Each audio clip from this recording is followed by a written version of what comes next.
You're watching YouTube, the cable access of the 21st century.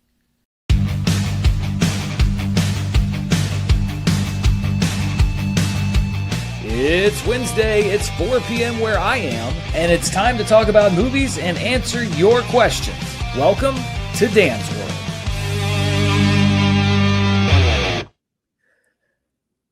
Hello, everybody, and welcome to another edition of Dan's World. Can you see me? Can you hear me? The first two questions that are on my mind. We didn't do a live show last week, so we have some stuff to catch up on this week. Actually, a lot of news. We're going to talk about Hollywood studios and AI currently getting closer and closer together after just a few years removed, really, from a series of strikes where it seemed like there was a hard line drawn. We're going to discuss that. We're going to discuss one particular use of AI that's drawn some controversy this week involving a legendary actor who sadly passed away 10 years ago. We are also going to talk about the Odyssey and influencers and when they get to see the movie and when they don't get to see the movie. There's been some stuff in the news about that. What else have we got going on today? We've got so much going on. We're going to talk about a lot of things. PlayStation. If you bought a movie on PlayStation, you might not have it anymore in a little bit. So that's going to be a topic of discussion. And of course, as always, I'm going to take your questions because I want to know what you want to talk about. The one thing that I do want to make clear, though, today is that I'm going to try to keep the show down to about an hour and a half or so because I'm hyper aware and planning to watch the Team USA Men's World Cup match, which is in just a few hours. So we're going to be covering a lot today, but we are also going to try to be as efficient as possible. I'm going to try not to pontificate too much. So let's jump right into the first news story I want to cover today, and that is the increasingly cozy relationship between some major Hollywood studios and AI companies. And this was really spurred on for me by the news that dropped about a movie called Artificial. It's from director Luca Guadagnino. It's a movie about Sam Altman, who is the head of OpenAI. Andrew Garfield plays him in the movie. It covers the brief period in 2023 where he was fired and then rehired as part of the company. Ike Barinholtz is in the film. He plays Elon Musk. And Amazon developed the movie. They shot the movie late last year. And Amazon MGM was planning to release the movie late this year or in early 2027, but they decided not to do that. It was dropped back in June by Amazon MGM. Now, the company, the studio, said that it was because they did not feel that they were the correct partner for that movie. But it didn't take people too long to connect the dots that Amazon had also, in February, signed a $50 billion deal with OpenAI.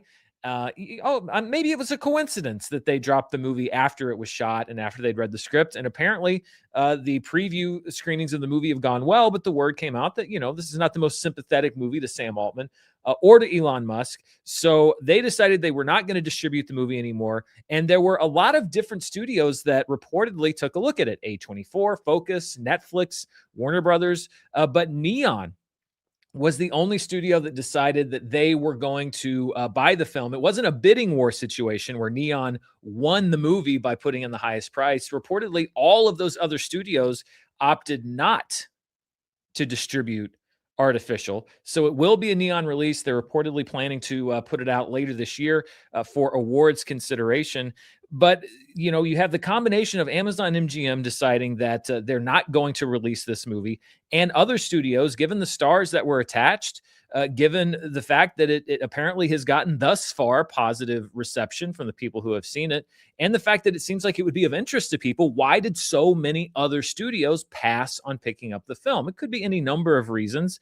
But I think that one of the main reasons could be that a lot of these other studios thought that it could be seen as hypocritical or maybe even conflict with their business interests, because in the last year or so, studios have been getting closer and closer with AI companies. For example, Disney reached a deal that was worth reportedly over $1 billion with OpenAI last year to license their trademarked characters to Sora, which at that time was AI's user-generated video platform, for users to make their own content. And I'm going to use the word content when I talk about this AI stuff because that's what I think it is. It's content.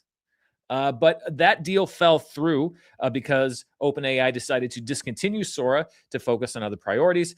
Lionsgate took an equity stake in a company called Runway AI last month, planning to draw on both their existing properties as well as just having that platform available for AI generated short form content.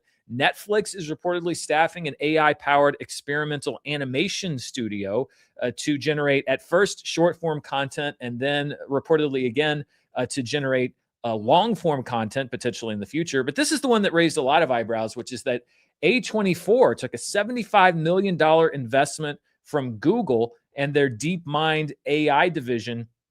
Now, what does this entail? Well, it does not give DeepMind access to A24 films, the movies themselves, to train generative AI, but they are using the partnership to develop what they call AI workflows at the studio. And the deal does allow DeepMind access to A24's production processes, the A24 method, which is the way that they select movies, the way that they produce them, the way that they market movies. So they basically are allowing AI access to the way that they do things, just not the finished product. Sophia Shin, who is A24 spokesman, spoke to Wired about this partnership, and she said, quote, "This is a research partnership. We're working side by side with DeepMind's researchers to learn, iterate, and build, having an active hand in shaping new tools and workflows. This partnership exists because we want to dictate what tools get built for artists, and so they have a voice in shaping them rather than having tools handed to them. We'd rather have a seat at the table than on the sidelines." But that has not really diffused any of the criticism around this partnership. And with A24 specifically, I get it why a lot of people are skeptical, because A24 has a reputation for being artist first, a creator first, for taking bold risks, for making things that are very much designed and executed by humans, and the fact that they are now taking this investment from Google to develop something. I mean, that's the thing. Everything with AI right now is all buzzwords, so you never quite know what's going on. To develop workflows and tools, okay, what does that mean when you say you're using AI to develop workflows and tools? When you talk about tools for filmmakers, that to me sounds like the storyboarding stuff that Martin Scorsese has been criticized for.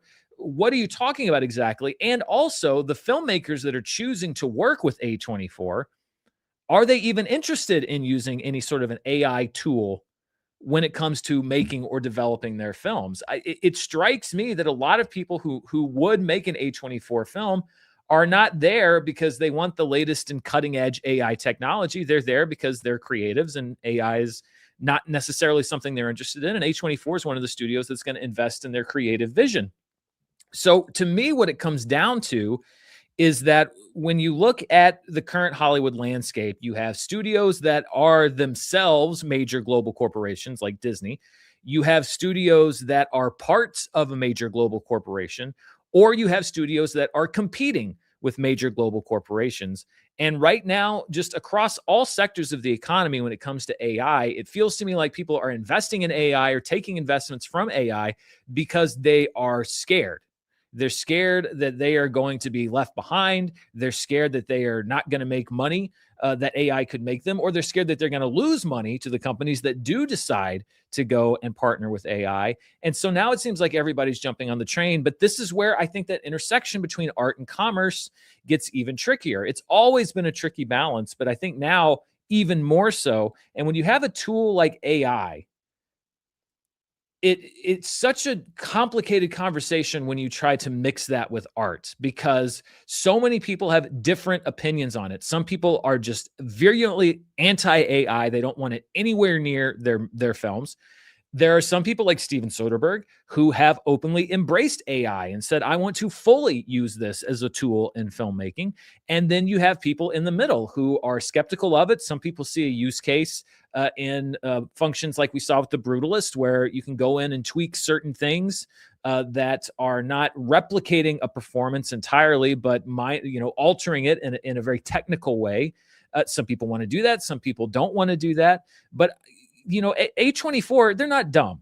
They got to where they are because they kind of know the score, and they seem to have their finger on the pulse of the film industry. So they obviously knew that they are going to, or we're going to get a lot of blowback from this, but they obviously felt, hey, listen, everybody else is investing in AI or taking investments from AI. And for us to keep pace, we have to do the same thing. but it seems like everybody is jumping into this AI bandwagon. And again, this is not just movie studios, without really knowing what they're doing. They're just saying AI. We got AI. AI is on board. We're on board with AI. But number one, what are you going to do with that technology? And number two, what are the consequences of using that technology? All of the companies that are integrating AI into the workflow, what is that going to do to your workforce? Is it going to disillusion the people that work there? Are you going to end up laying people off that maybe you shouldn't have, because AI, as it turns out, can't completely duplicate what they did? Or are people just going to get fed up with it? It really seems like this is top-down thinking, in the sense that the people at the top of these companies and these studios are driving the AI train, saying we have to make these investments, but they're not really taking the temperature of the people at the bottom to them, from their perspective. And it would really surprise me if there weren't some people that are either currently working with A24 or thinking of working with A24 and all of these other studios that aren't really on board with this. And that's what you have to think of. What are going to be the unanticipated consequences of trying to embrace AI this openly, both as far as job loss and as far as people that just aren't going to want to work with you anymore? It reminds me a little bit of what Warner Brothers did with streaming and doing the whole day and date thing, because they wanted to rush and jump in on, the streaming revolution. And that ended up damaging their relationship with a lot of filmmakers, including Christopher Nolan. He's made his last couple with Universal because Warner Brothers jumped headfirst into the streaming pool and didn't think through the consequences. And I was really surprised that A24 is one of those studios that I think isn't thinking through the consequences. But that's where we are right now. And I think it's very dangerous. I'm not a Luddite completely when it comes to AI. I do think that there are some use cases for the technology, but I don't think it should be anywhere near something as far as generating creative content. I don't think it should go anywhere near that. And that is what the writer's strikes and the actor strike were very much about just a few years ago.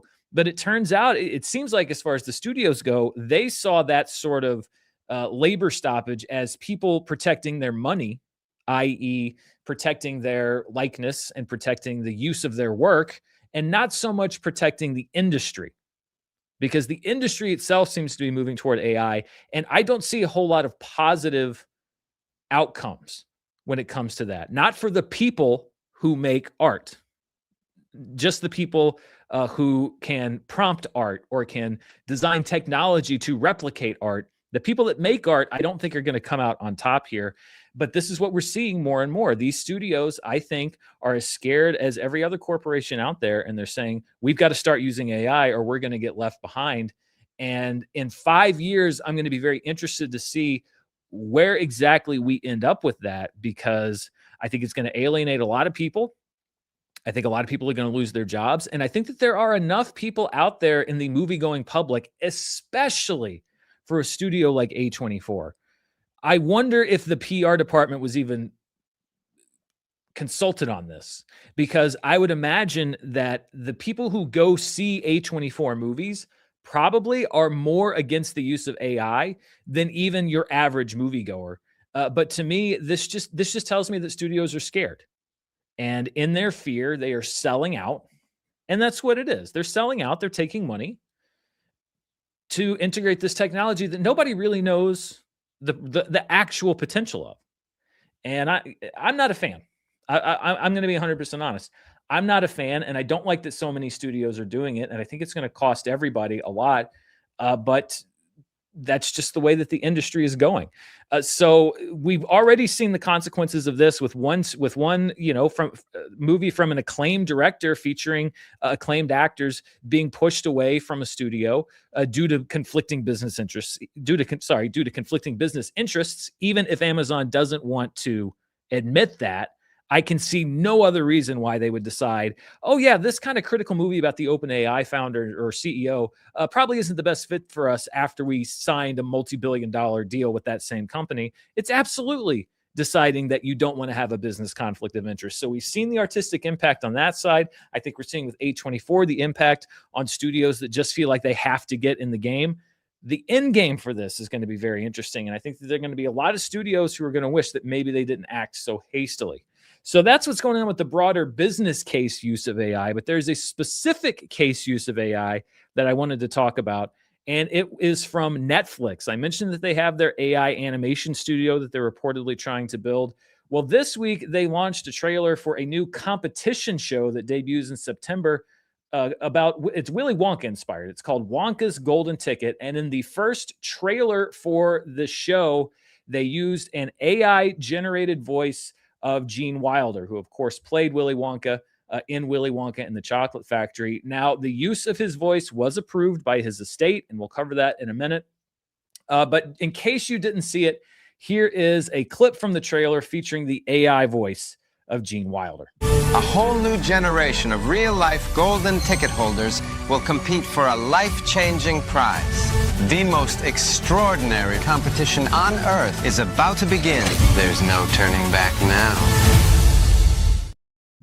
Well, yeah, I think he's right. There is no turning back now.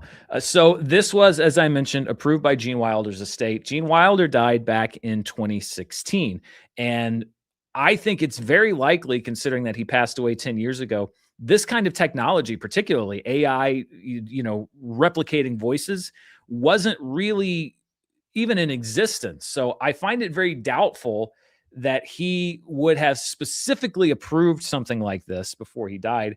His widow, Karen Wilder, said in a statement, quote, "More than 5 decades after Gene brought Willy Wonka to life, people of all ages and backgrounds around the world continue to find joy, laughter, and inspiration in his performance.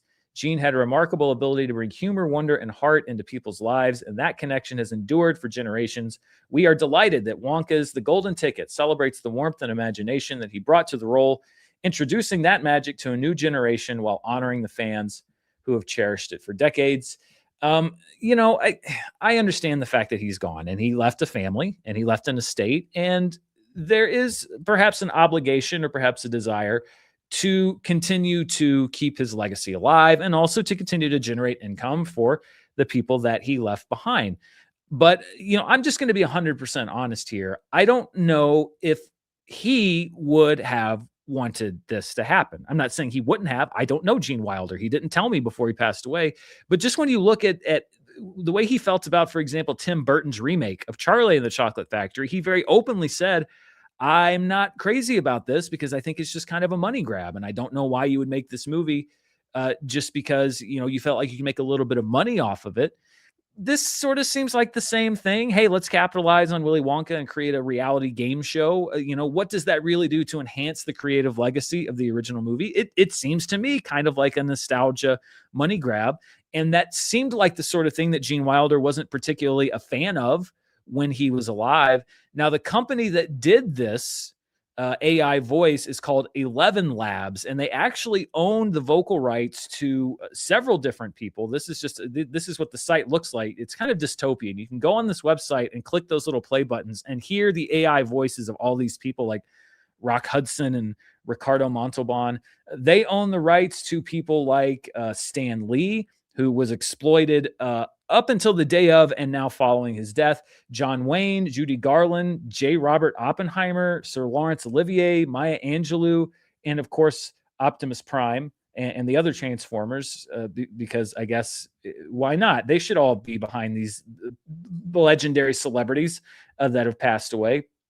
This to me is not the same as, for example, this company, 11 Labs, also did a audiobook version of the Odyssey using the AI voice of Sir Michael Caine.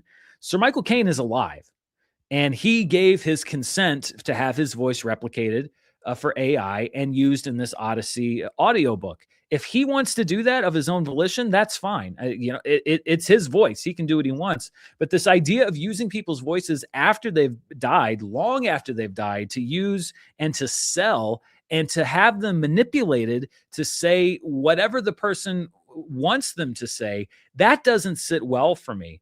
And I know that you can always go back on the fact that I'm sure with all these people, oh, the estate approved it. The estate approved it. Okay, that's fine. I guess it's better than just taking it without the estate's approval. But let's say, for example, I got hit by a bus tomorrow.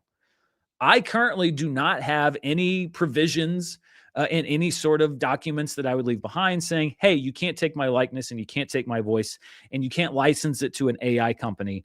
So my heirs or whoever I leave behind in charge of my affairs could, with no express prohibition from me, could say in a year or two, not that anybody would want to, but could say, hey, I'm licensing Dan's likeness and voice for this series of things about movies because that's, because he would have wanted his legacy to live on and talk about movies, but they wouldn't be my thoughts and they wouldn't be my voice and I wouldn't have approved what I'd said. And even though I didn't leave any specific prohibition behind, I'm telling you right now, if you want to include this as, God forbid something actually does happen to me, but if you want to use this as some kind of a legal document, I would not want that.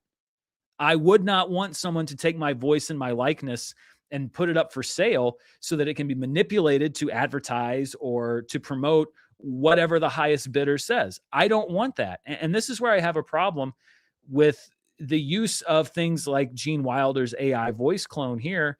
Is it's even worse for me than something sort of like the Peter Cushing thing with Rogue One, because that was specific to Grand Moff Tarkin. We're not saying this is Peter Cushing saying this. We're replicating his likeness for Grand Moff Tarkin.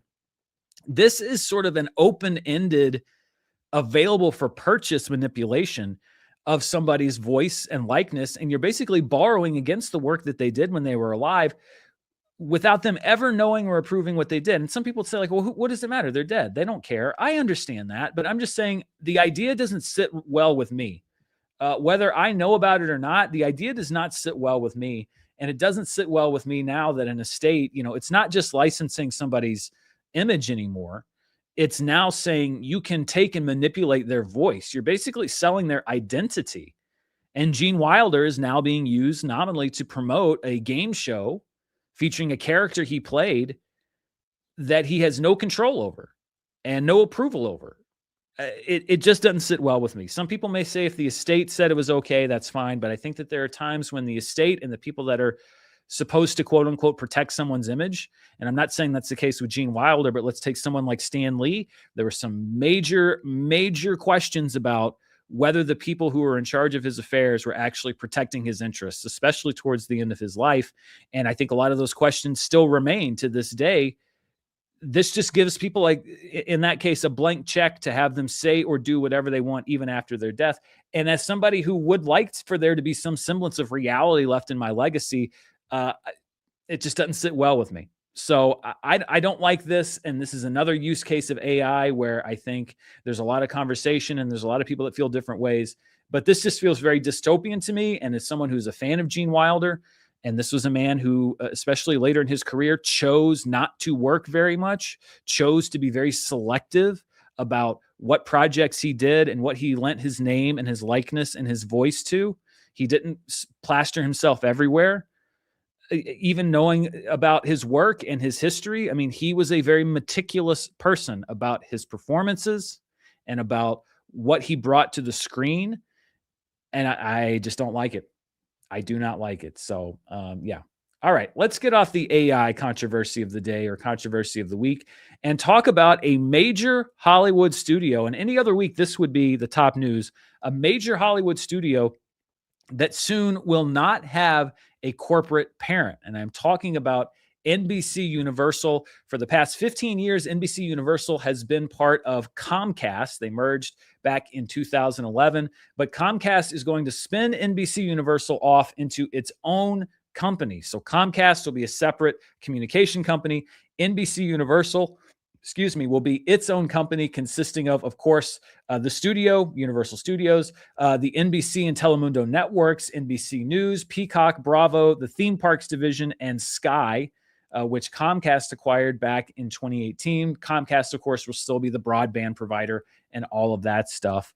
And this is a case, this is not like with AT&T and Warner Brothers, or at that time, Warner Brothers, where it was a big communication company that bought a studio and decided, oh, this is a disaster, and they're dragging us down.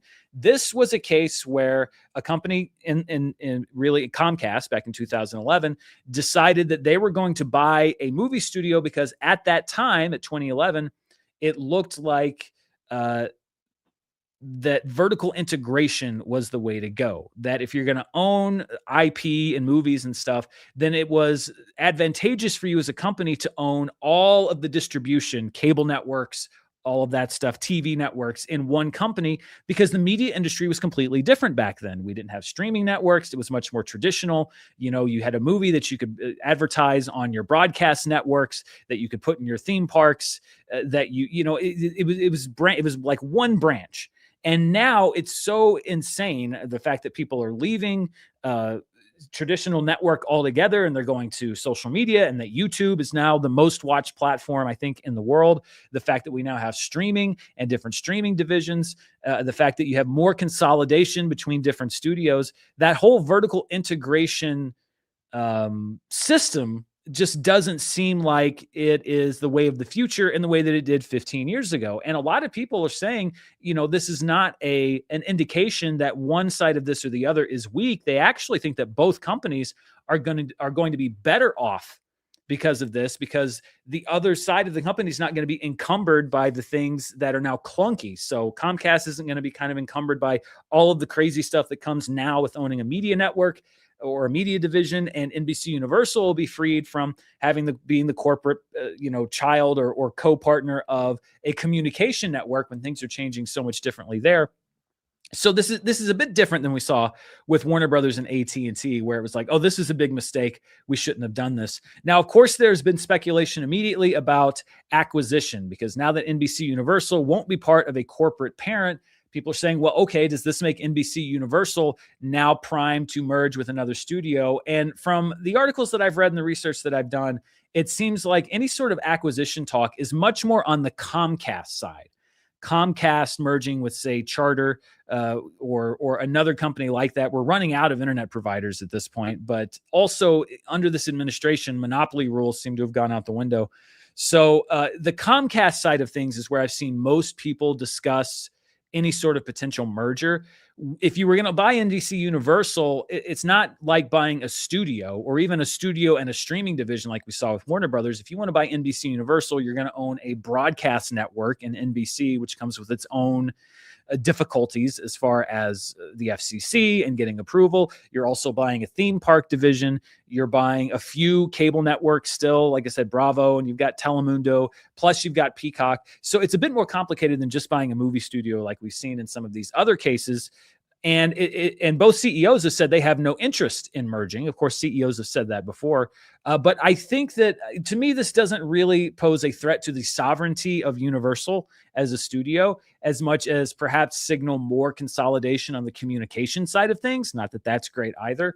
But I'm not worried that NBC Universal is now going to be absorbed by another studio. And I don't think that it's going to buy or merge with another studio either, because keep in mind, now that it doesn't have Comcast as a parent, it's not going to have access to the same amount of capital or liquidity or ability to borrow that much capital to make a big acquisition like that. So, Comcast may have been in the running to buy a major studio before, but as two separate companies, I don't see them having that capability now. So we'll see how this spinoff happens. It doesn't happen immediately. There's a whole process to it. But NBC Universal now, or soon to be, completely rid of its parent company in Comcast, and they will go back to being a movie studio that is its own division of a movie studio and associated, theme parks and all that, and not tied to a bigger corporation. Speaking of big corporations, let's talk about Sony, because if you bought movies on your PlayStation, come later this year, you may find that you have fewer movies. The PlayStation Store announced that there are 551 films that if you bought them in the PlayStation Store that are part of your digital library, again, you purchase these movies, 551 films will be removed from your library beginning on September 1st. That's because there was a licensing agreement between Sony and Studio Canal that expired, and the Sony will no longer be able to host those movies on any of their devices, including PlayStation. So even if you bought those films, your ability to watch them will be removed starting on September 1st. There is a list of 500 movies. Sorry, I went a little bit ahead of where I was going to go there. There are a list of over 500 films that are going to be affected. These include movies like Cliffhanger, the Bridget Jones movies, Evil Dead and Evil Dead 2, The Graduate, Hot Fuzz, Paddington and Paddington 2, Pan's Labyrinth, the first 3 Rambo movies, Terminator 2, This is Spinal Tap, Total Recall. And this is a great reminder when we talk about physical media. As you know, I am a big proponent of physical media, and some people say, well, they take up space and they're expensive. So why would I buy a physical disc when now you can just buy a movie digitally and it sits on your hard drive and you can watch it whenever you want? This is a reminder that when you purchase a movie digitally, you are not purchasing that film. You are purchasing the right to watch that film. And the right to watch that film can be contingent on licensing agreements that a platform has with a specific studio, like Studio Canal and Sony had. And if that licensing agreement ends, that platform is fully within their rights to remove those films from your library and, critically, not issue a refund. These people that are losing the movies from their digital libraries, even though they purchased the right to watch those movies, will not be, as of now, getting any sort of refund from Sony. You just are out the money that you paid to watch that movie. And if you want it again, you're going to have to buy it again. This is why I don't trust digital purchases. I will sometimes rent a movie digitally. Sure, I'm not going to go buy every movie that I want to watch, but I do not buy movies digitally because there's no guarantee that you can keep them. It's right there in the agreements. You agree to it anytime you use one of these platforms. It's buried deep down inside the user terms. They're not doing anything shady. They're not doing anything illegal. This is something that you agree to in exchange for using that platform. Whereas if I buy a movie, the only way for me to lose the rights to see that movie are if I lose the disc or the disc becomes unplayable. Those are the only two options. Sony can't show up at my door and say, I'm sorry, I know you own Evil Dead 2 on Blu-ray, but we released that movie on disc when we had a license to distribute with Studio Canal or whoever, but we've lost that license. And so we're going to have to come and take your disc back. They can't do that because it is a physical piece of property that I own. This is why you see, I think, stories saying that there is a resurgence in physical media collecting because now people are starting to be affected like this. Or when they want to watch a movie on streaming, they realize that it changes platforms every 3 months or 6 months. Oh, it was on Amazon. Now it's on Netflix. Now it's on Peacock. Now it's on Hulu due to shifting licensing agreements. And people are sick of having to move around, pay for different services, or lose the right to watch a movie altogether. And this is compounded with news that was released earlier today. Sony said that starting in January of 2028, they will stop producing physical discs for any new game that they release. So if you buy a Sony game or a game for Sony PlayStation, you can buy it digitally online from the store, but even retail copies, much like we're seeing with Grand Theft Auto 6, it was announced, even retail copies, you'll basically just be buying a box with a digital code inside that will allow you to play the game. And these two pieces of news coming out right next to each other aren't great because much like what we saw with movies, I would imagine there are some potential limitations. If you buy a game digitally, who's to say there's not a clause somewhere that says, oh, well, in order to keep playing the game, we've decided that you have to renew that license every 5 years. So if you bought the game in 2026 and 2031, if you want to keep playing it, you're going to have to renew that license, or we're going to lock out certain features or anything like that. I'm sure that the way that lawyers write things, it allows these companies to do whatever they want when they have the ability to do so. So we see this affecting Sony with digital purchases on movies. And then in less than 2 years, you're not even going to have a physical disc to put in your Sony PlayStation. You're not going to own physically any game that you buy for PlayStation anymore. And that's the way that everything is going. You own nothing, you lease everything, and that lease is on the terms of the people who are leasing it to you. It doesn't matter whether you like it or not. That's the way people are doing business. And it kind of goes back to the AI thing. It doesn't matter whether you like it or not. That's the way they're doing business. The question is, will there ever be a breaking point in this way of doing business? Will people actually ever say, I'm fed up and I'm not going to deal with this anymore? Or are they going to say, I'm fed up and I'm not going to give this company my money, because that is the only way that a company will ever actually listen to you. If you tweet and post on Reddit and say whatever on social media, or go on your YouTube channel and rant about it, you can do all of that you want. But if you keep giving them money, if you keep purchasing the product, then they don't care. It's all just noise to them, because the bottom line stays the same. That's the big question for me with all this AI stuff and with all of this digital release stuff and taking rights away. Will there be a point at which consumers get so angry that they stop paying these companies? Because when they do that, that is when they may potentially take action, because then it's hurting their business and it's hurting their bottom line. But if you're going to complain about it and then still buy their products, it doesn't matter. They don't care. They don't. That's the sad truth. They don't care that you're angry until it starts to affect their bottom line. That's when they begin to care. So, something to keep in mind. All right. One last story to cover before we get to your questions, and it involves the Odyssey. Who's seeing the Odyssey? When are they seeing the Odyssey? And what are the motivations behind who gets to see the movie and when? You may have seen this story on the Hollywood Reporter earlier this week, but there was reporting that influencer screenings will not be happening for the Odyssey. Instead, influencers will be sharing their thoughts at the same time as the first batch of critics gets to share their thoughts. I saw much rejoicing about this, especially among people who happen to be critics. But there was a little bit of a kind of a confusion in the mix, because yesterday, Jermaine Lucier, who has been a journalist for decades. I actually know Jermaine. He came in and did a lot of stuff on Screen Junkies.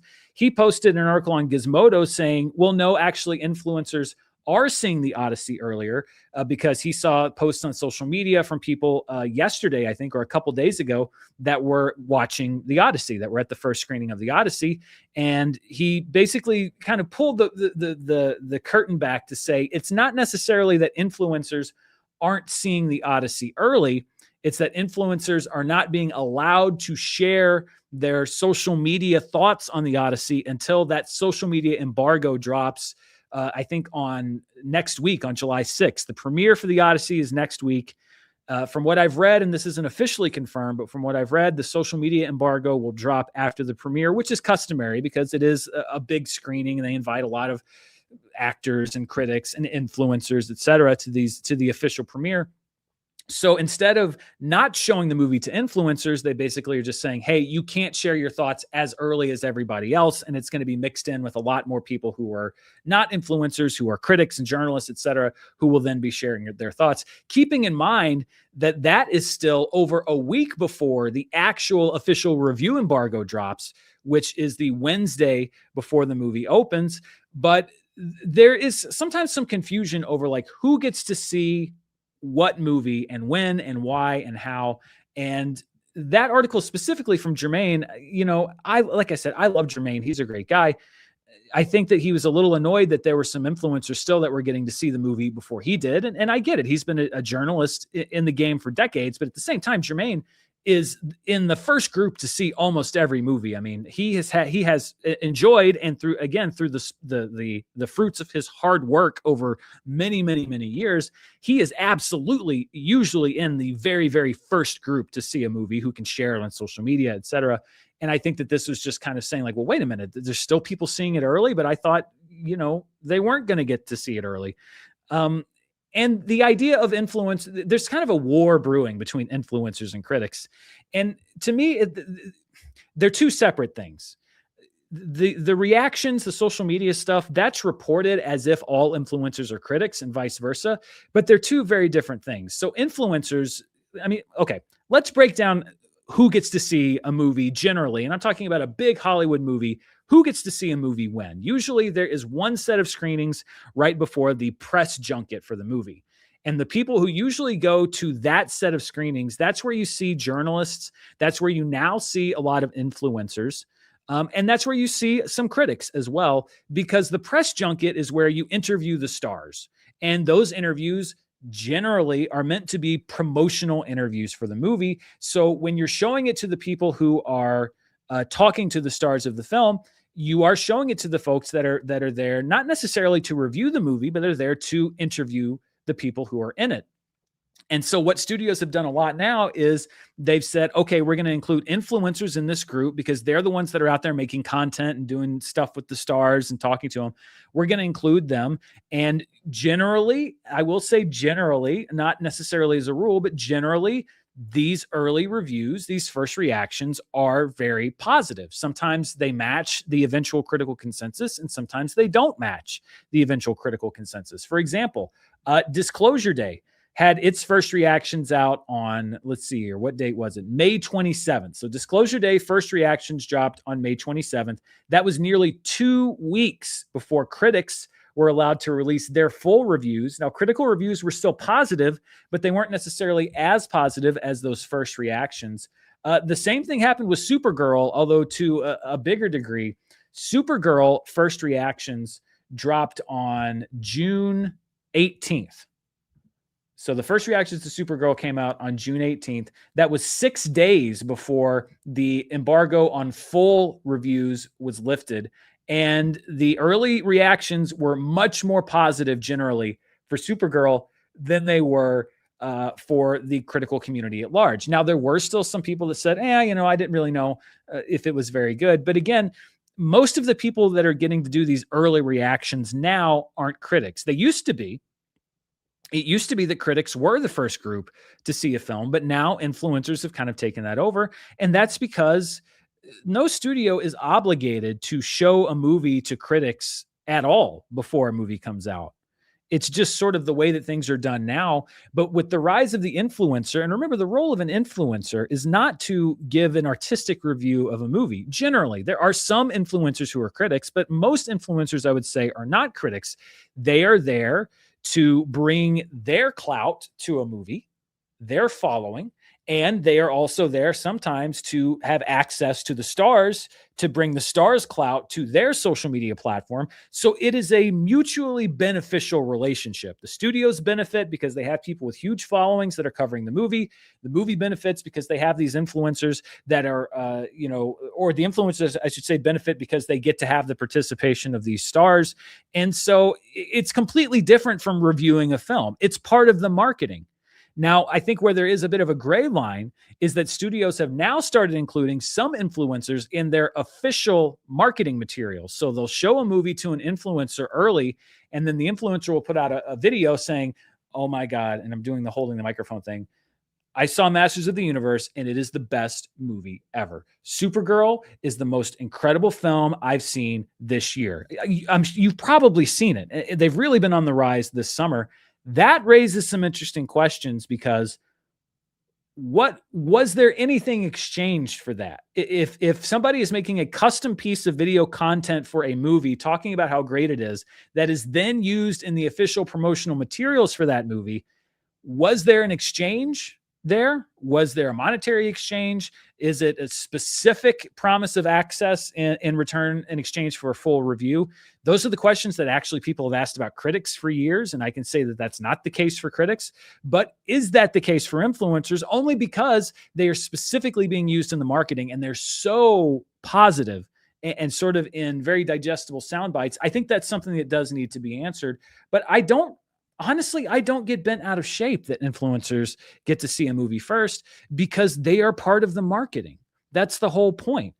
Movie studios don't want to take the risk that they show it to a bunch of critics 2 weeks early and they all trash the movie. That's a marketing disaster. They want positive word of mouth. They want enthusiastic reactions. And unless they have the absolute utmost faith in a movie, they're going to employ the audience that is going to serve their purposes. And those are not necessarily the critics who are reviewing the film. So I understand that why influencers get to see a movie early, and I don't consider it necessarily a threat or an insult to what I do because I view it as completely separate from what I do.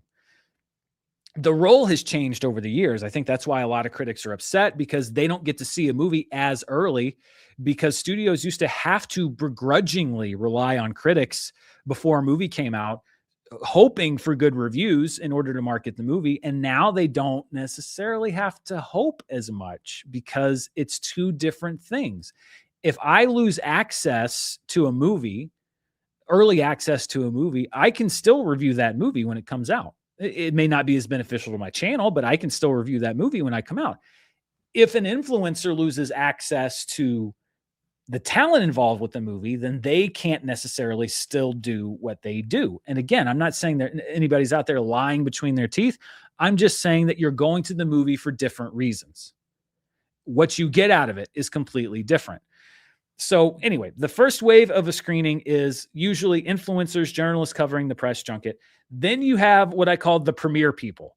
And this includes a lot more critics, but these are generally critics who get to go to the world premiere of a movie. Sometimes the all media press screenings are held the same day, but most of the time it's still before the majority of critics get to see the film. And again, this is an early group of folks. Reaction from premieres generally, unless the movie is a total garbage heap, are generally positive. And again, I'm not saying anybody's lying, but when you can curate who goes, you can kind of say like, well, this person I know likes Marvel movies, or this person is really into the cinephile scene, so why don't we invite them? You're sort of curating your audience a little bit. So you have the junket people, the premiere people. Then you have the all media screening, which is a lot of times where I'll fall into, which is they pick a date, usually on the Monday or Tuesday before a movie opens. If they really have confidence in the movie, sometimes it'll be even earlier, where all critics that are invited can go see the film. It's a pretty large number. And then they'll say, okay, we've shown it to all the critics we're going to show it to. They'll tell the critics, this is the time when you can publish your review. That's the embargo. And so that's why you see a flood of reviews all come out at the same time. A lot of people say, like, do you and Jeremy Johns coordinate when you're going to release videos? No, we don't. It's just that we're both told you can't release your video before this time. And so that is like, that's when Rotten Tomatoes populates. That's when you start seeing many critics that are all reviewing the movie. Sometimes the movie stays positive. A lot of times maybe it gets a little bit more negative. It's rare that there's a total polar opposite shift between critics and what you see at early reactions. It's just that early reactions are generally a lot more positive. And then you've got the folks that, and there are a lot of people who have YouTube channels who are critics who don't get invited to press screenings, who go and see the movie when it comes out. They'll see it on a Thursday on previews, or they'll go see it Friday morning, and they'll do their review when the movie is already out. And sometimes I fall on that tier because progressively more and more studios are not doing critic screenings for regional markets. Moana, for example, is not screening anywhere near me. The two markets where I usually go for preview screenings are Kansas City and St. Louis. Usually if a movie's not showing in Kansas City, it will show in St. Louis. But Disney is a major studio with this, is not showing it in either. So I'm going to go see Moana on Thursday, and I'll have my review out, probably that Friday morning, the next Friday morning. And that does harm the channel in a way, because it is beneficial for me to have my review up as early as I can. And it's frustrating that they're cutting back on those screenings, but to me, I don't, I understood what I was doing when I moved here. And also I try to keep perspective of the fact that, like, for 80% of movies, I enjoy an immense amount of privilege, more privilege than the people who are not critics, who have no capacity to see the movie early, and more privilege than a lot of people who are critics who are not invited to press screenings. I'm not going to gripe that I don't get to see a movie until 2 weeks after the earliest group of people to see it. It helps them build their following. It would help me professionally, sure. But I'm not going to sit here and get angry about it, especially with creators and or influencers and critics doing completely different jobs. It's just part of the game. I do wish the studio would play more fair with regional critics and allow us to be on the same foot more often with New York and Los Angeles. But the fact is, and I think this is something that a lot of critics are having trouble adjusting to, there are now tiers of importance in Hollywood. When it comes to marketing and how you're going to employ people in the media and on social media for marketing, there are tiers of importance. Number one is influencers. They are the most important people when it comes to studios right now, more important than critics or anybody else, because they are there to influence audiences. And they're not there to review movies all the time. A lot of them are there to go to the premieres and shoot themselves at the premieres and with the stars and get excited and have their audiences show them be excited. That's promotional material for the movie, and it helps the influencer. What they think of a movie doesn't matter. It's immaterial to what they're doing, and it's pure promotion. They're at the top of the food chain. And I think that when critics understand that, then a lot of that bitterness is just going to go away. Next, we have critics in large cities, New York, Los Angeles, the ones that write for quote unquote major papers. They're second. They're the most important. They get to see the movie either first or as part of the second group. Then there are critics in major cities from smaller outlets or from online outlets. And then there are regional critics. We're at the bottom of the food chain. It doesn't really matter if we see a movie or not. And then there is, again, for promotion purposes, the general public, because the movie's out, the critical reviews are out. There's a Hollywood food chain. And for a long time, critics were unquestionably at the top of it. They got everything. They got all the perks. They got all the early access. They got everything. And now things have changed. I don't sweat it, honestly. I'm not that bothered by it, but I think a lot of people are. And it's just part of the changing times. You just have to understand it and accept it. And I think that's where we are. All right. So that's everything I've got to cover today. We covered a lot. We're 50 minutes into the show. We covered a lot of ground. All right. Let's get to your questions. Like I said, I don't want to go too long today because we got a big Team USA game starting today. But let's jump right into your questions. And we'll start with Zeusiful, who says, did you see the article about Supergirl making $100 million off advertising? Feels like cope from DC. For the record, I thought the movie was perfectly fine. Yeah, I did see that. And I was actually a little bit confused. I didn't read the reports carefully, and I think I may have even misstated it a little bit. Because when I went back and looked at that report, a lot of what I saw reported was that the brands paid Warner Brothers $100 million. And what those reports really say is that there were brands that delivered $100 million of media value to Warner Brothers. Now, I don't know necessarily if Warner Brothers can claim that as quote unquote income from a movie by saying, hey, we partnered with these brands and they provided, this Ulta sponsorship with Supergirl, and it would have cost us $5 million to do this integration, but we partnered with them and said, you can use the character. And so we didn't have to pay that $5 million. I don't know if that can be counted as plus $5 million toward the studio. But apparently, yes, there was $100 million worth of media value, meaning this is how much the studio would have had to pay for the equivalent amount of coverage or exposure. I don't know the answer to that as far as whether that actually goes to the studio or can be counted toward the studio, but it's not money given to the studio. And I think I misunderstood that and may have even passed that misunderstanding along to you. But as I understand it, it's sort of like, it's media dollars. It's not actual dollars. But the way that Supergirl is, I mean, the international numbers are horrific. We'll see what it does this weekend. The opening was very bad. Even with even if it was $100 million actual dollars, I don't know if that would even help it break even at the box office. I really don't. It's the movie's just performing very poorly. Caden P98 says, thoughts on Sony discontinuing PlayStation Game Disc in 2028? Oh, that's a great question. I talked about it a little bit here on the show. Thank you for asking. Zeusful says, I'm hyped for your top movies of the past 6 months. Yeah, I originally was planning to put that video out today, and then I was looking at the lists.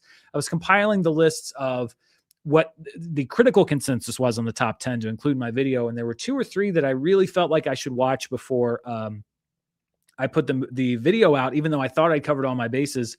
And last year, I put the video out on July 4th, and it did pretty well. So I figured, okay, you know what? Maybe I'll make it a tradition where New Year's Day and July 4th every year, I put out my top 10 list. So you can look for that on July 4th on, what is that, Saturday? I'll have it out on Saturday. I just want to make sure that I'm covering all my bases.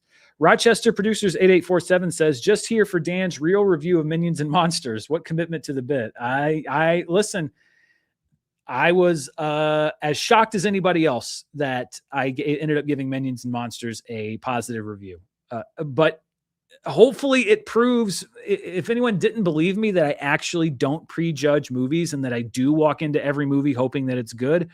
Hopefully that proves to people that I'm not lying when I say that I'm very much telling the truth.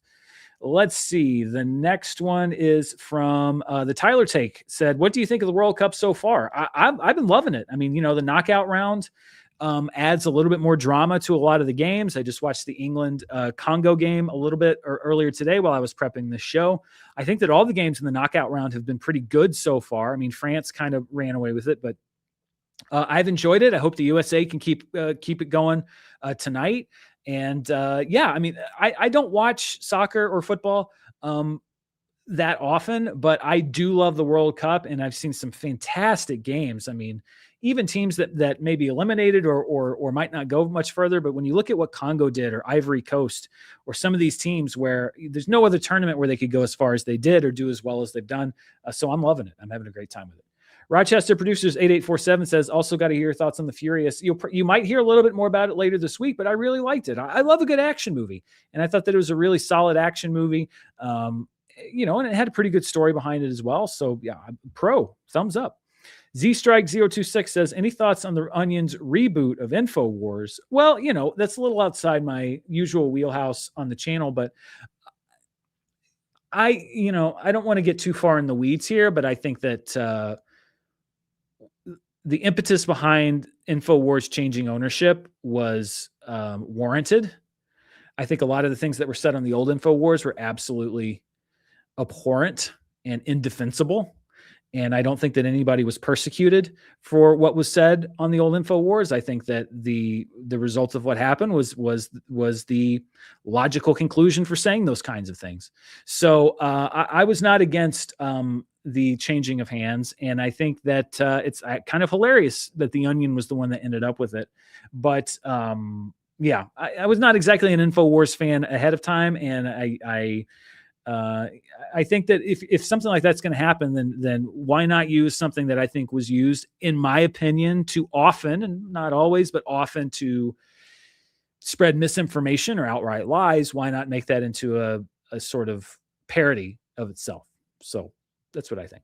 The Tyler Take says, the fact that Gunn thought Anna Nogueira's script was so solid and he gave her Teen Titans and Wonder Woman is really concerning to me. Also, remember when he said Flash was the best superhero movie? Well, to be fair, he said he thought Flash was one of the best superhero movies he'd seen, not it was the best superhero movie he'd seen.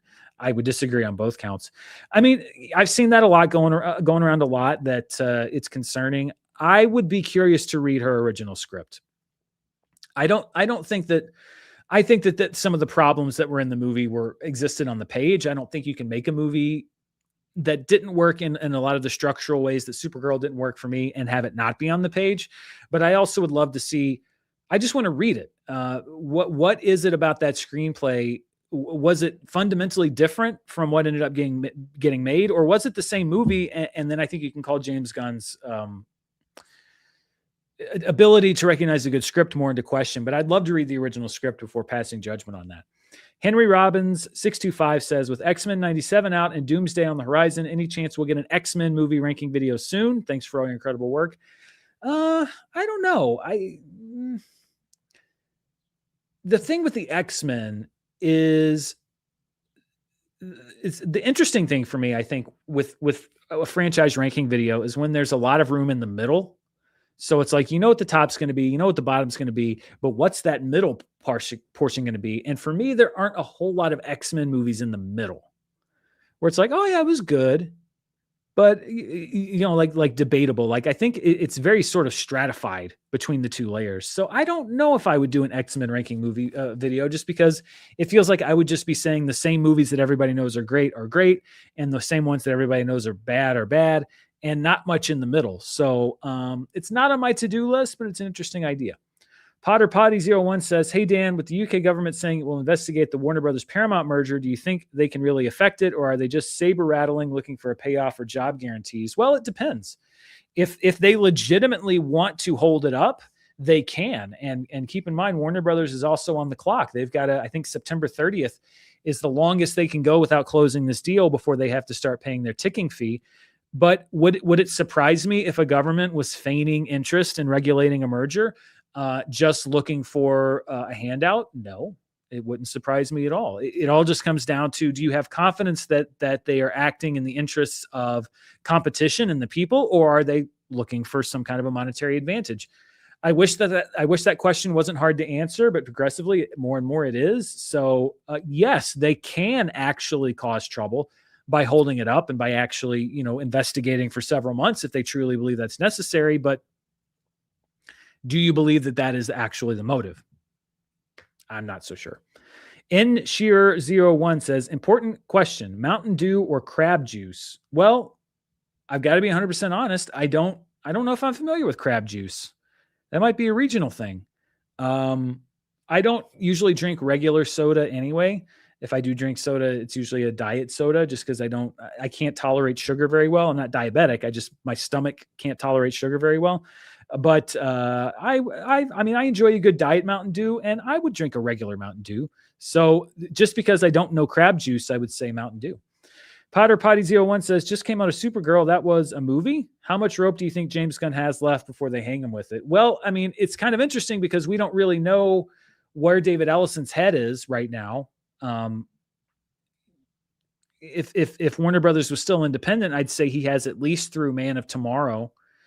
And that if Man of Tomorrow just really doesn't perform well, and if Clayface doesn't break out, I would say that the whole Gunn era could be in serious jeopardy. But the merger with Paramount now, it's kind of like when David Zaslav took over Warner Brothers. He made drastic changes, and we talked about this on the show before. When somebody new takes something over, they want to make drastic changes because they want credit for anything that's successful, and they don't want it to feel like it was the remnant of somebody else's work. So I think that the merger really puts a kind of an X factor into this.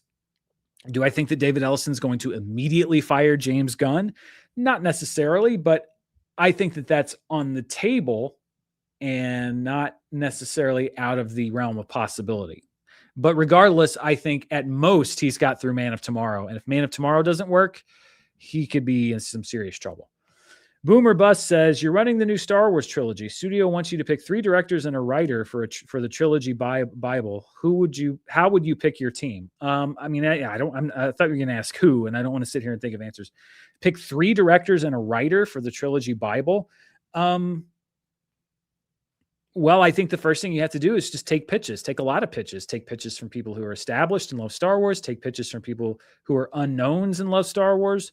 Go out there and reach out to people who maybe wouldn't think to do a Star Wars movie and say, well, think about it. Maybe they'll come up with a great idea. So you have to cast a wide net. First of all, you've got to listen to a lot of different pitches, and then I think narrow it down to a few different possibilities. And then I think that you have a team of people who are invested in the franchise. And you talk it out and decide on what the creative vision you think works best. But I think that the most important thing to do is to consider a lot of options and make sure that you have a solid plan before you go in. Not to harp on what's been said a million times in the last 10, 11 years, but the greatest sin of the new Star Wars trilogy wasn't one movie or the other. It was not having a solid plan going in. You must have that. So I would cast a wide net. I would listen to a lot of pitches. I would consult with a bunch of people who are truly invested in the best for the franchise. And then I would pick a plan and I'd stick with it. Svenus97 says, hey, Dan, will there be a new vid with you, Joe, and Spencer? I need to get something on the books. We're all just, the 3 of us are all just so busy that it just keeps sliding from week to week, but there will eventually be. Yeah, it's just about getting the 3 of us at a time and we can do it. B Percival 98 says, with Toy Story 5 out, what's a Pixar film where the message really resonated with you? This is not meaning it's your favorite Pixar film. Well, I mean, I've always said Inside Out for me is the one that really hit me the most because it just so perfectly encapsulated the importance of sadness and not just the character, but how you're shaped not just by the happy things in your life, but also with the things that you struggle with, because that can lead to happy memories. Happiness can come out of it, or you learn to appreciate happiness.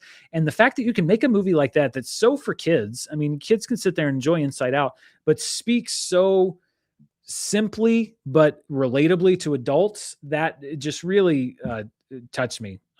So yeah, it'd be Inside Out. Austin Hurst says, Barnes & Noble Criterion sale, planning to pick anything up? Good question. I don't know. I may, but I also, I've got some stuff. I got a couple house repairs to do. I'm trying to figure out travel for the rest of the year. So I don't know. I already did one flash sale this year. I'll see maybe picking up 1 or 2 other things, but I have to be smart with my money. So maybe, I'd say a qualified maybe. Calypso, the Sea Goddess, says, pitch a Hollywood celebration film a la Minions 3. A Hollywood celebration film a la Minions 3? Meaning like a movie that celebrates Hollywood? Man, if there's anything hard to do on the spot, then ranking questions, pitch questions would always be like, that's what I'd spend the longest time trying to come up with for movie fights. I mean, I wouldn't pitch a movie that's like, we're celebrating Hollywood. I think I would just pick an era and depict it kind of warmly, sort of like Once Upon a Time in Hollywood, for example. The Sharon Tate stuff was kind of a celebration of Hollywood, but I think the biggest celebration of Hollywood wasn't necessarily the story of the film. It was how much affection Quentin Tarantino obviously had for that era and the authenticity of it, and really wanting to make you feel like you're back in the Hollywood of the 1970s. So I would say my Hollywood celebration film would be to try to find a good story that takes place in a certain era of Hollywood that has a lot of interest and a lot of appeal to it, and then to depict that era very accurately and warmly and with eyes toward a love of cinema without basically saying, I love movies. CC Marv MD 8200 says, we've seen a resurgence in the box office this year, but I wonder if maybe pre-COVID is skewed by superhero movies. Would you consider doing a pre-post-COVID comparison with superhero movies removed? Maybe. I would agree that the height of the MCU and Star Wars definitely boosted the box office, but even if you remove superhero films, I think something to note in the post-COVID times is that nothing has stepped in to take their place. We haven't had anything to replace the revenue that superhero films were generating. So even if you take out the superhero films pre-COVID, it doesn't seem like a fair comparison to me, because the marketplace still hasn't found whatever it's going to be that's not superhero films. So it's still lost revenue. I think no matter where the revenue comes from, it's still lost revenue. And a truly healthy marketplace, I would say, would have found a replacement for superhero movies. And I think we're getting closer to that this year, but I don't necessarily think if you could say it's a fair comparison by just saying like, we're taking out all pre-2020 superhero movies and comparing it to all movies now. I think it's a little dicey. Film Chirp 42 says, cinematic era choice for a Minions and Monsters sequel. Can I just enjoy the fact that I didn't mind this one so much before I start thinking about the next one? I don't know. Space. Let's say space. Space in the future. Like Jason X, but Minions. Minions X.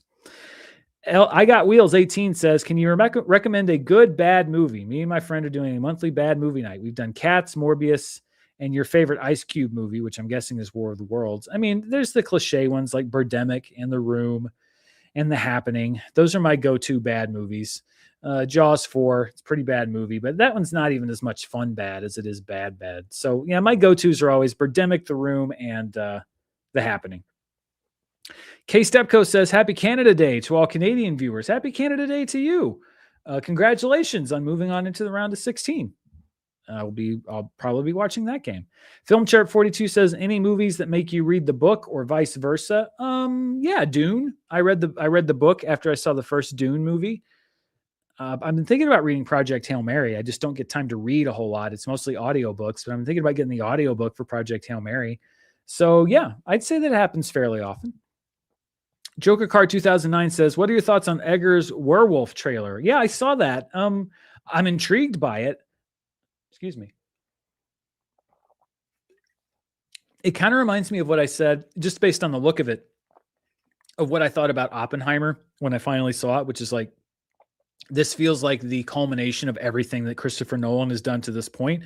Based off of the trailer for Werewolf, it's like I can see elements of every single Robert Eggers film in this trailer. It feels like a combination or a culmination of everything he's done so far. So, I do feel like he runs the risk of being a little samey with his movies, but it looks intriguing, and I really liked Nosferatu. So yeah, I'm about an hour behind on that question. Was sent in at 4:09. It's 5:08. And like I said, I do want to get us out of here with plenty of time for the Team USA game, selfishly for myself too, because I've got plans. So if you don't mind, I'm going to go ahead and say, if you haven't sent in a question yet, please don't send in any more questions, because I still have a lot to answer.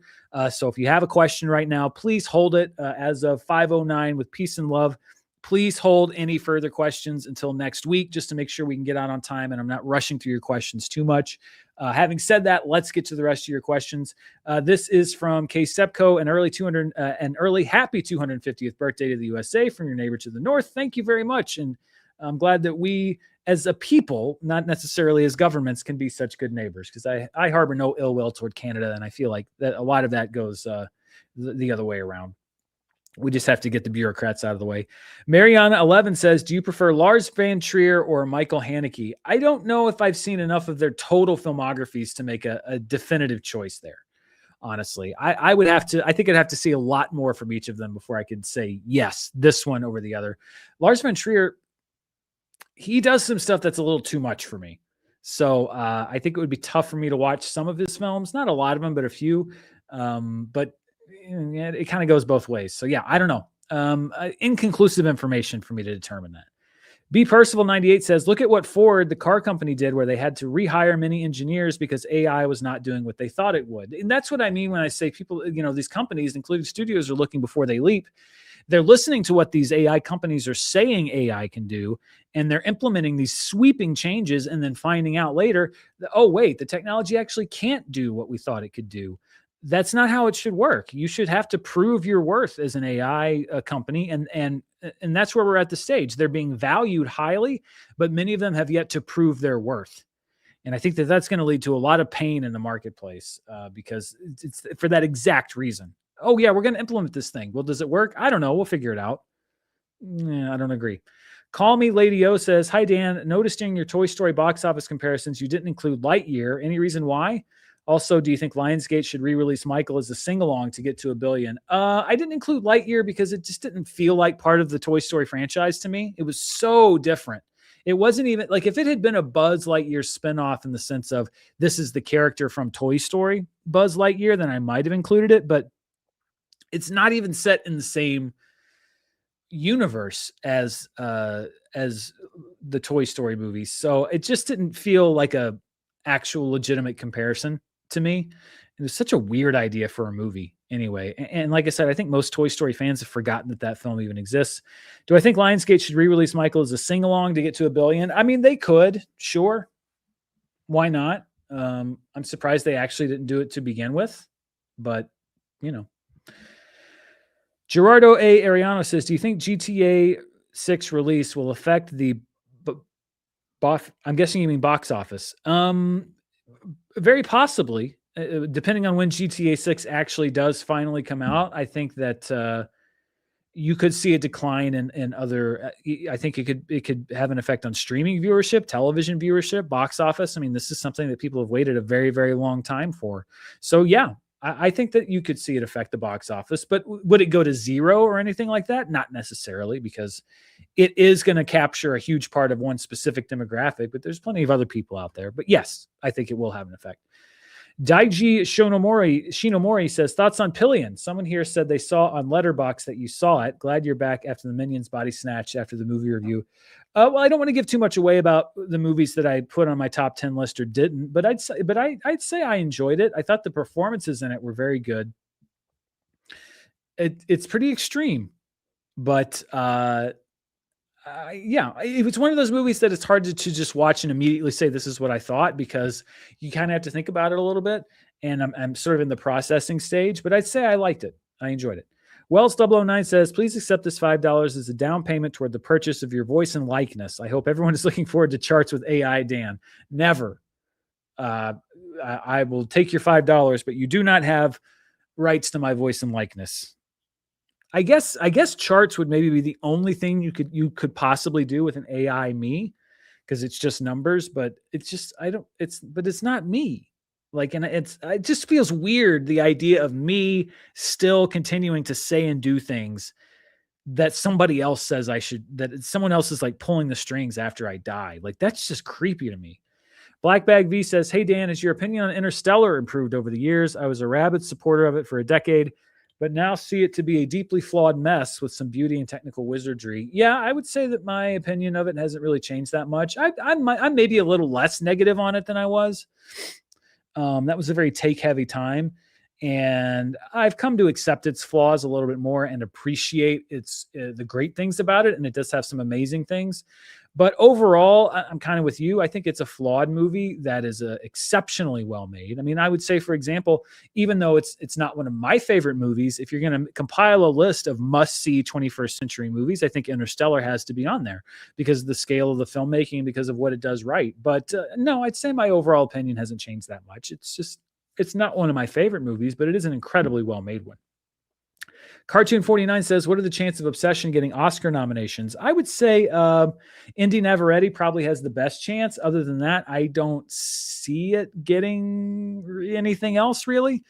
I don't necessarily know if the screenplay would get nominated or for directing or anything like that. I'd say Indy Neveretti, that's where Focus is going to want to put their focus, no pun intended, on the awards campaigning, because that's the movie's best shot. Damian Fenton says, hi, Dan. You often say you have to drive very far to see previews. Would your channel suffer that much if you wait to see these movies in your local market? Well, I addressed that a little bit on in my previous segment. I think the answer is yes, because I can almost, I wish that I could actually show you two different realities, one where I get a review out at the embargo time and one where I don't. But, unscientifically, I think that there's an appreciable difference, 30 to 50% as far as viewership, especially on big movies, if I get it out at embargo or if I don't get it out at embargo. Because if I don't get it out at embargo, usually reviews have been out for 3 or 4 days or more, and there's very little urgency to see what I have to say because everybody knows what all the other critics have said or they've seen it for themselves. Whereas if I get it out right at the embargo, nobody really knows what critics are going to say about it. And so I become part of that first wave of people saying, what do people think? What do the critics think? And you can't replicate that urgency. So yes, I do think that it would have a substantial impact on my channel if I waited to see every movie in my local market. I do still pick and choose. There are some movies where I say, it's not worth it. But yes, the answer is yes. I think it would have a quantitative impact on my channel performance. And I rely on those reviews, especially the big movies. I rely on them to do well because it's part of what helps the channel grow. Hey, it's Mike Chandler says, ever been to Martha's Vineyard? I used to live there and it's Mecca for a fellow Jaws fan. It still looks the same. I even met Mrs. Kentner. I actually considered going there last summer for like the Jaws 50th anniversary thing, but I was at that time already planning to go to Sundance. And I am actually glad I didn't, because if I had, I would have spent a lot of money and then may not have bought this house because I would have had less money to work with. So I've not been to Martha's Vineyard. I've always wanted to go. And I figured if I go, I'm going to go and really be able to enjoy it and have time and have the ability to stay closer to town and have not everything be mobbed. It's like, I would love to see the scenery without the huge crowd and then go again where there is a huge crowd, maybe. So no, I've not been, but it's on my list someday. Christopher Brickner, 5181 says, I saw Sheep Detectives and it was really good. And Kyle Balda's film as a director. What do you think is Balda's best film? He directed Minions, Minions 2, Despicable Me 3, and Sheep Detectives. I mean, I feel like it's a trick question because given those, it's to me easily Sheep Detectives, which I also enjoyed, and I didn't like those other movies at all. So Sheep Detectives by far. Christopher Brickner, 5181 says, I don't think it's a coincidence that Kyle Balda's best film and the best Minions film happened when the two split off from each other. Maybe so. Yeah, that's very possible. There's a certain constraint on what you can do with a Minions movie, I think. But it just felt like there was something different behind this latest one. And yeah, I enjoyed Sheep Detectives. I really, it's a cute movie. Zach Likes Movie 72 says, not movie related, but Sony just announced starting in 2028, it will be discontinuing physical game production for PlayStation. This is a devastating blow for physical media, and I loathe the future. Yeah, Zach, I talked about it a little bit earlier in the show. I don't know if you sent this in before I talked about that, but I agree. It's this whole thing of not having physical ownership over things just opens up the doors for companies to exploit that, and I don't like it one bit.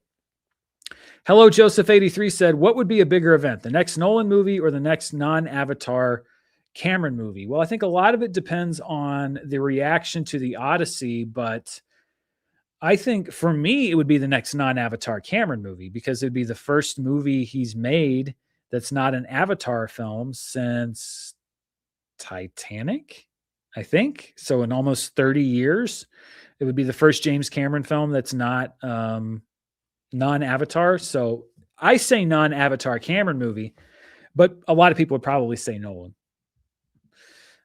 Reign of Germ says, "Hey Dan, you inspired me to get the Enterprise D Lego kit, but I added a light kit after I built it from Light My Bricks. Would look cool behind you, but even if you don't, keep up the great work." Ooh, I'm gonna have to go check out Light My Bricks because that would be awesome.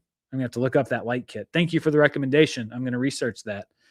Secular Monk 6527 says Deadline reported Supergirl received over 100 million in product placement revenue. Between this and the UK tax relief, what role does this kind of revenue play in DC's decision making? Well, I discussed a little bit earlier about the $100 million. Again, I don't necessarily know if that was $100 million. It wasn't, from what I've read, it's not $100 million of money that was received by Warner Brothers. It was just value. The UK tax relief, again, from everything that I read, the production budget on the film was 175 million net, meaning after tax. I could be wrong, but everything that I've read says it was 175 million net. But again, even if it's not, even if the studio loses, let's say $20 million or $50 million instead of 125 or $150 million on the movie, why would you put a similar amount of money into that character again? Even if you were able to skate away, like let's say they did get $100 million worth of promotional compensation in some way, media dollars. They're not going to get that again the next time because now the proof exists out there that audiences aren't really excited about a Supergirl movie. So you're not going to be able to get the same return with promotional sponsors. I don't think it makes that much decision at all, honestly, because the performance of the film is still the performance. Even apart from a profitability question, worldwide, more so even than domestic, there's just little to no interest in this character. And I don't know why you would, as DC, invest more money into another movie. I don't like that because I like Millie Alcock in the role and I think she deserved a better story, but it wouldn't change my mind. I'll say that if I were an executive. Sarbury 12 says Terry Matalas should run Star Wars. Terry did the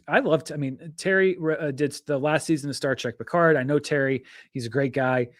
He's doing the Vision show for Disney Plus. If he wants to run Star Wars, sure. He's one of us. He's legitimately a passionate, talented guy who wants the best for everything he's involved in. So if he was interested, yeah, I'd co-sign on that.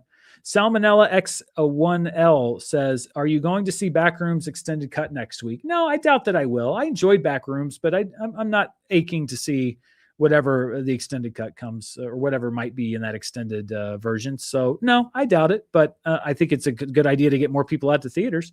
Comtar says Sony announced an end to physical disc games for PS5 by 2028, but since Sony also makes Blu-ray, how realistic do you think the end of physical media for films is in the future? Well, sadly, the end of physical media, I don't think will ever happen. I think there will always be labels like Shout and Criterion and Arrow that will produce physical copies of films. Do I see it as a possibility that studios will stop making physical media in the future? Absolutely. I'm kind of shocked it hasn't happened altogether yet. They've reduced, but I think it's very likely that studios will stop making physical media, and especially Sony, because they're so tied up in so many elements, specifically of technology and that whole world, that it wouldn't surprise me. But I think someone will always be making physical copies of movies. Phantasm X says, "Hi, Dan. Regarding the Gene Wilder AI, wouldn't hiring a voice actor impersonator be equally as effective? Humans exist and we need jobs." Absolutely it would. And honestly, listening to that AI, I think a voice impersonator would have been just as effective, if not more so. Like, the other thing about that Gene Wilder AI was you could tell it was Gene Wilder, but it didn't sound exactly. It sounded like a Gene Wilder impersonator to me. So yes, it would be as effective. And as you said, it would be a paying job for somebody. Ryan Schuler says, "Since you attend many advanced screenings, do you ever have a post-movie parking lot discussion with your peers?" I used to. When I'd go to screenings in Los Angeles, there was it would take 20 or 30 minutes to get out of a screening because you'd see that person you knew or that person you knew. You'd talk in the lobby, you'd see somebody on the way to their car and talk about this or that and the other. It's a little different for me now because, like I said, I do regional screenings and I don't go to, I'm at one once or twice a month usually. maybe a little bit more in the summer and around the holidays. And so I don't have a chance to get to know those critics as much. So I don't have those conversations as much. There's some friendly faces and we'll say hi sometimes, but it's not like it was in LA when I knew it, when everybody was, they would come in and do Screen Junkies, or I know them from the Schmodown, or they do movie fights. It's not like that. So I don't have those conversations as much anymore, but I would say I usually have one or two every screening. Sometimes not. But yeah, LA used to be like an hour because, it's like, oh, there's Roca. Let's see what he has to say. Oh, hey, come here, Christian. What do you think? You'd run into whoever outside. I'm sure it's probably still like that.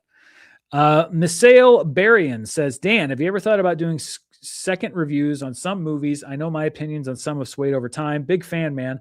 I think I did one thing where I did like a 5 years later review of Black Panther, and it did okay, but I generally will just, because I definitely do change my mind on movies often, but I'll generally incorporate that into whatever else I'm doing. I don't know if I would do a whole second review because it's rare that my opinion changes that substantially, where it's a movie I liked that I watch and I'm like, oh, that's not good. Or a movie that I didn't like and I like, or I watch again, and I'm like, oh, that was actually really good.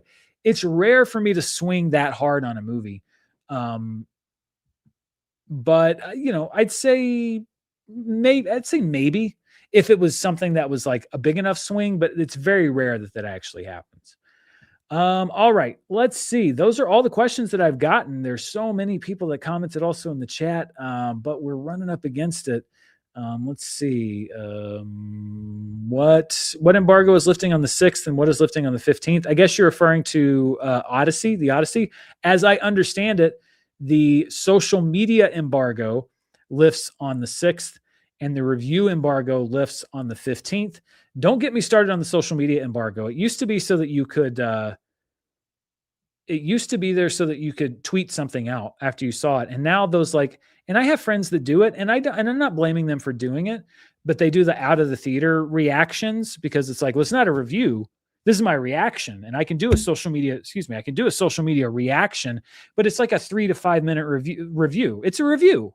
And I'm not blaming them because they're allowed to do it. Nobody cracks down on them doing it. But like those out of the theater reactions, like that's a review. That's not a social media reaction. That's a review to me, unless it's like 30 seconds long. That's what I have the biggest problem with is like, just lift the review embargo early, or say you can't do a 5-minute, 3-minute review of a movie and call it a reaction, because it's a review. And it's a way to get around the embargo, which kind of even further stratifies the layers between, who sees what when.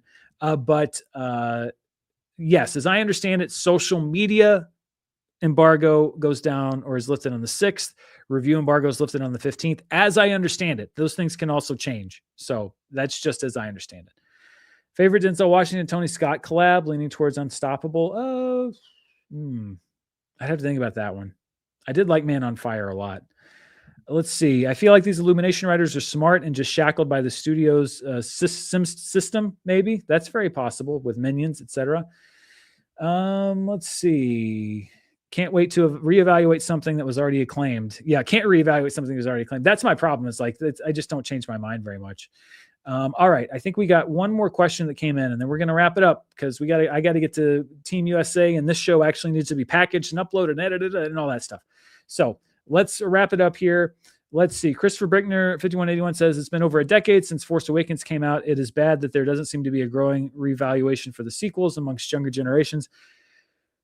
I mean, has there been? I didn't see the reevaluation for Phantom Menace and all those until like 10 years, or no, more than 10 years after they came out. Because a 5-year-old who saw Force Awakens is 15 now. I think it's more the people that are discovering it for the first time. And I don't know that it's not happening. It very well could be. Who knows? And CW2393 says, love the live streams. Hope STL was kind to you. It was. That's where I went to see Supergirl, and it was great. I always enjoy my time in St. Louis, even though it's usually just me driving to a theater and then driving home. But I enjoy St. Louis. I'm a big Cardinals fan. All right. That is everything for this week. Thank you, everybody, for your questions. Thank you for listening to me talk about the news. I'll be back with a new live show next week. I'll have my best movies of the year so far later this week on the channel. I'll have my review for whatever comes out next week. Is Moana next week? I think that'll come out next weekend because there's no advanced screenings, but I'll have box office and all that stuff. And I'm working on a couple other fun ideas. So be sure to stay tuned. Hit that button, subscribe button if you're not subscribed. Hit the bell so you know when I do new videos. Hit the like button on this one if you like what I'm saying. Share it with your friends. But most of all, thank you for watching this video. Go Team USA. Let's get through to the round of 16. Thanks, everybody, for watching. See you next time. Bye.